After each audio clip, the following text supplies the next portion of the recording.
আজকে আমরা এই ভিডিওতে দেখাবো 500 টাকার ভিতরে 3টি দারাজের দারুণ গ্যাজেট। যারা কন্টেন্ট ক্রিয়েটর আছেন বা ভিডিও বানান তাদের জন্য এই গ্যাজেটগুলো খুবই উপকারী। চলুন এক এক করে দেখানো যাক। X02 in-1 Bluetooth monopod. এটি একই সঙ্গে সেলফি স্টিক, ট্রাইপড এবং ব্লুটুথ শাটার হিসেবে কাজ করে। একা ভিডিও করা, ইউটিউব শর্টস, ফেসবুক রিলস বা সেলফি তোলার জন্য এটি দারুণ একটি গ্যাজেট। এর দাম মাত্র 180 টাকা। 2 নম্বরে রয়েছে টেবিল স্ট্যান্ড, যা 360 ডিগ্রি ঘুরিয়ে আপনার পছন্দের অ্যাঙ্গেল ফোন বা ট্যাবলেট সেট করতে পারবেন।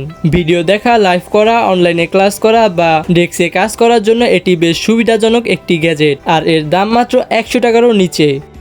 আমাদের লিস্টে থাকা 3 নম্বর গ্যাজেটটি হলো মিনি ট্রাইপড। এই স্ট্যান্ডের উচ্চতা সাইজে অ্যাডজাস্ট করা যায় এবং ভিডিও রেকর্ডিংয়ের সময় ফোনকে স্থির রাখা যায়। আর এটি দিয়ে খুবই সুন্দরভাবে আপনি ভিডিও করতে পারবেন। রান্নার ভিডিও থেকে শুরু করে ইত্যাদি সব ধরনের ভিডিওই এই স্ট্যান্ড দিয়ে করা যায়। যে মজার বিষয় হলো এই 3টি প্রোডাক্টের দাম মাত্র 408 টাকা। 500 টাকাও আপনার লাগতেছে না। আর এই ভিডিওতে যেই গ্যাজেটগুলো দেখানো হয়েছে সব আমাদের টেলিগ্রাম চ্যানেলে পেয়ে যাবেন। আর টেলিগ্রাম চ্যানেলের লিঙ্ক আমাদের আইডির বায়োতে দেওয়া আছে।